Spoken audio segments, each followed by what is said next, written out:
zur damaligen Zeit ist ja fast kein Autoverkehr gewesen. Nix. Also sind wir zu Fuß losgegangen, oder? Und haben versucht, Auto gestoppt, aber da ist, keine Ahnung, in einer Stunde sind vielleicht 2 Privatautos da über den Pass gefahren, oder? Und wir sind etliche Male die Strecke von Langen bis fast nach Lech zu Fuß gegangen. Wir sind dann allerdings abgekürzt, den alten Flexenweg, weil das war schneller. Das war schneller. So, das hat geheißen, wir sind am Samstag, wenn es ganz gut gegangen ist, waren wir um 4:30, 5 in Lech. So, dann zuerst Aufgabe machen, hat es geheißen, oder? Dann war es eh schon Abend. Und am Sonntag um 2:30 mussten wir wieder abhauen. Oder? Da ist der Bus gegangen. Und dann ist er mit dem Personenzug nach Bludenz und dann war ich um 6 am Abend in Bludenz.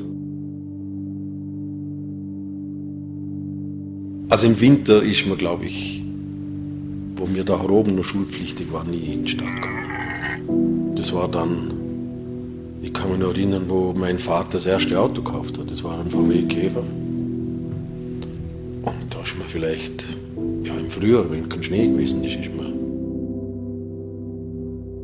Aber man hat gewusst, dass zum Beispiel der öffentliche Verkehr, Postauto, 3-mal am Tag kommt und ansonsten war die Straße frei. Und dann sind wir auf die Straße rodeln gegangen, oder? Und ich weiß noch, Feldkirch habe ich mal eine Auslage gesehen, wo halt so eine Eisenbahn gefahren ist, oder? Und war ein Wunschtraum und das war so spektakulär, dass man sich gar nicht sagen traut hat. Mein Vater, ich hätte gern vom Christkind vielleicht so eine Eisenbahn.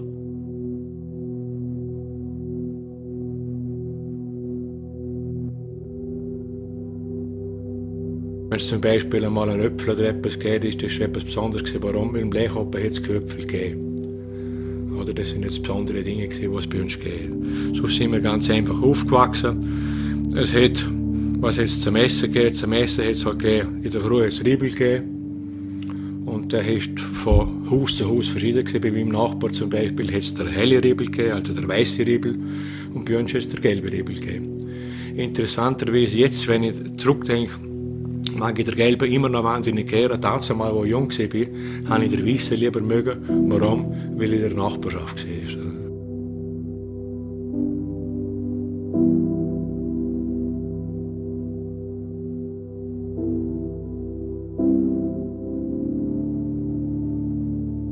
Urlaub hat es bei uns nicht gegeben. Der Urlaub war bei uns. Bei uns ist eigentlich jeder oder fast jeder Junge im Sommer auf die Alp gehen und musste beim Hüten mithelfen oder wir mussten beim Heiben mithelfen. Also Urlaub in dem Sinne, wenn wir nicht kennen. Also Urlaub ist für uns schon gesehen auf der Alp. Wenn du jetzt mit dem Vieh irgendwo aufgefahren bist und da bist du 3 Stunden irgendwo am Eck dort gesehen und hast nichts da, das ist für uns Urlaub gewesen. Also Urlaub haben wir nicht gekannt.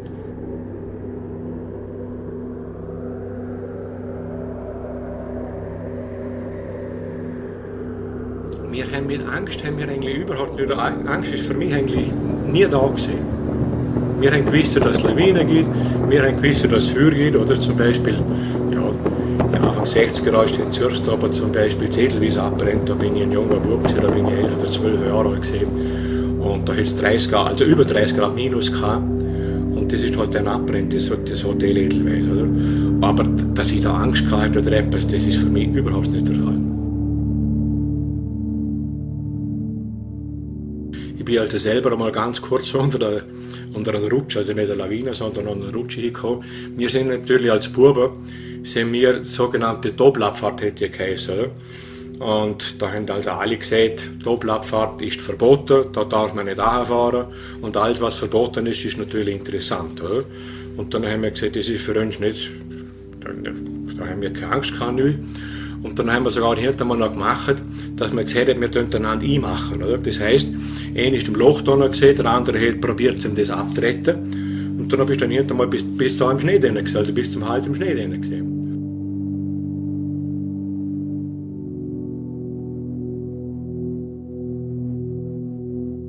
Mein Großvater hat erzählt, 1887 oder 1888, das Jahr weiß ich nicht mehr genau, haben sie im Oktober das erste Heuerski gebracht. Also dort sind sie wirklich fast vor dem Verhungern gesehen. So schlecht ist denen gegangen. Und danach hat man natürlich einfach gesagt, jawohl, am Lechhoppen kann man nicht mehr leben, man zieht auch ins Land. So, dann sind die ersten Gäste gekommen. Die ersten sogenannten Sommerfrischler und Wintersportler sind daher gekommen. Und von dem haben wir dann können ein bisschen leben.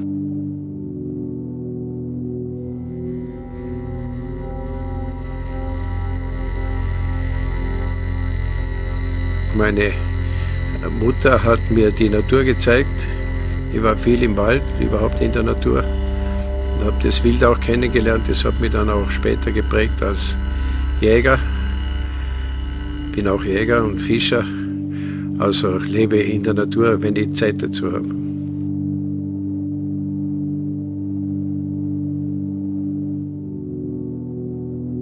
Der Lecherwald ist durch jahrhundertelange Waldweide ausgesprochen nährstoffarm. Wir haben uns bemüht, ich habe da ein Verfahren entwickelt mit Düngung vom Hubschrauber aus, mit organischen Düngern. Das klappt auch ganz gut. Aber das sollte man natürlich fortsetzen. Es ist ja nicht nur Sache der Lifte, sich um den Wald zu kümmern, das ist Sache von allen.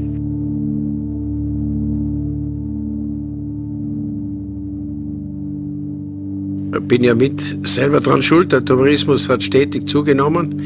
Wir haben Gott sei Dank von Anfang an auf Qualitätstourismus gesetzt, auch im Skigebiet. Und ich glaube, der Erfolg von Lech zeigt, dass wir da auf der richtigen Schiene sind.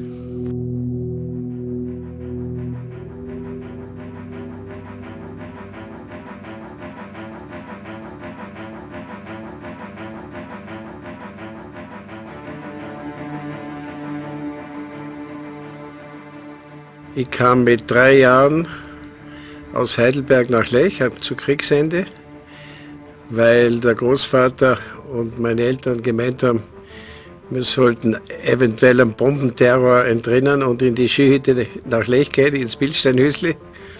Und dort bin ich dann aufgewachsen.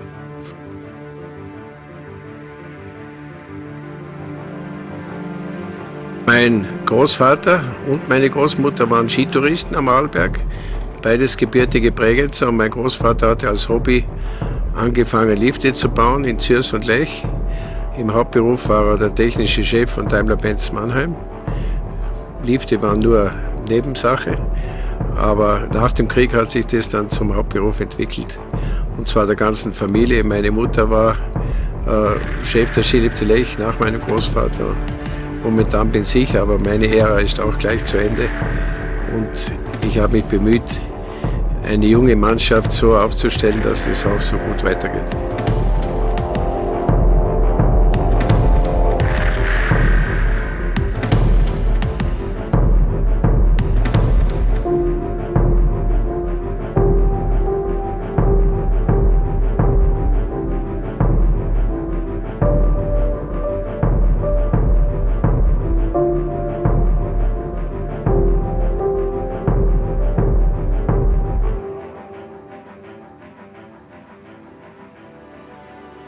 Mein Vater, der hat Hochzegereise gemacht und der sind eine Nacht nach Innsbruck.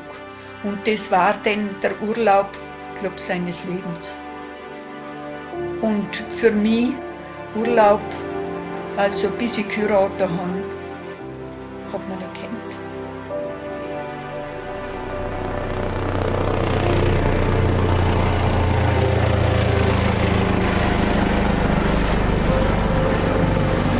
Das Rösle ist entstanden, weil vom Vater die Schwester hat Rosa geheißen.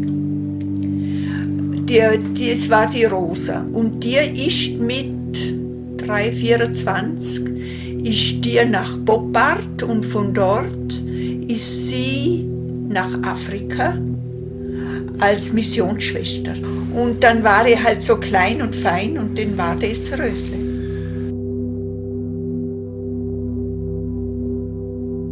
Ändern kann ich nichts, aber ich würde mir wünschen, dass Männer gute Frauen herbringen. Weil das ist unser Kapital. Eine gute Frau, das ist einfach eine Seele vom Haus. Und das ist die Seele von der Gemeinde. Und ich glaube, und die Seele von der Familie. Und wenn wir halt eine gute Familie haben, ich glaube, dann haben wir auch eine Wurzel. Und wenn du eine Wurzel hast, hast du einen guten Stand. Und dann bist du gesund, wenn du einen guten Stand hast und gute Wurzeln. Dann kann dich nicht schnell etwas umhauen.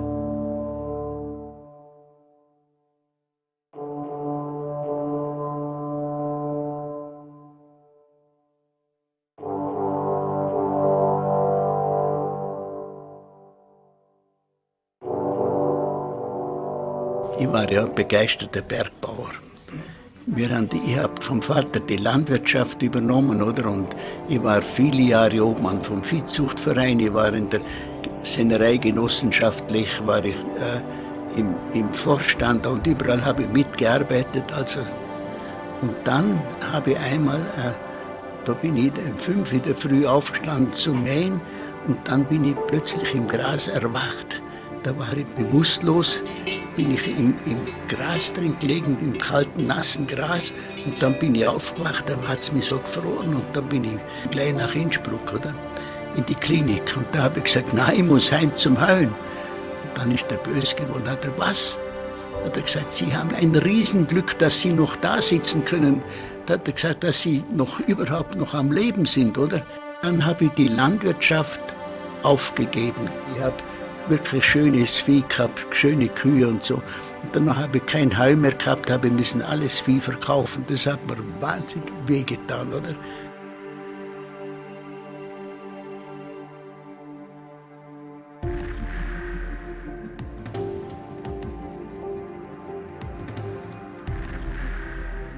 Mein Bruder ist ein Jahr jünger, oder? Und wir hatten miteinander ein Paar Ski. Also Skipferd. Und dann bin ich das erste Jahr in die Schule gegangen, da hat er gelacht, so, und jetzt, Bruder, hat er zu mir gesagt, Elmar, jetzt habe ich den Ski den ganzen Tag, kann ich Ski fahren, wenn du nicht da bist.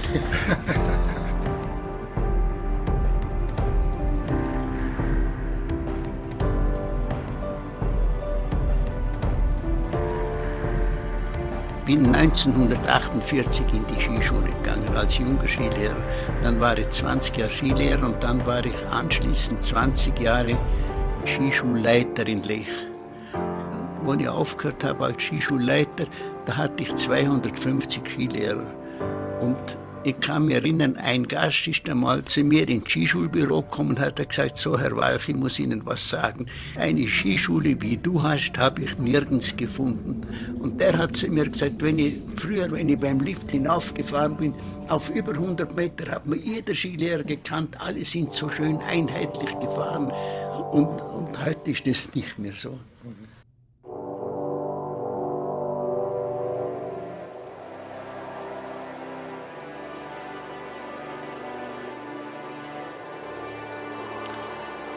Lech ist für mich immer noch schön.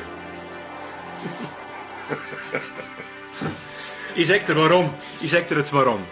Wenn ich zum Beispiel nicht mehr hinfahre und was weiß ich, gehe ich mal 3-4 Tage nicht mehr hin, Skifahren, da besuche ich Freunde und alles miteinander. Und das mache ich jetzt einfach seit die Pension bin, mache ich das. Und das kann ich bloß noch ein paar Jahre machen und dann ist es fertig. Oder? So.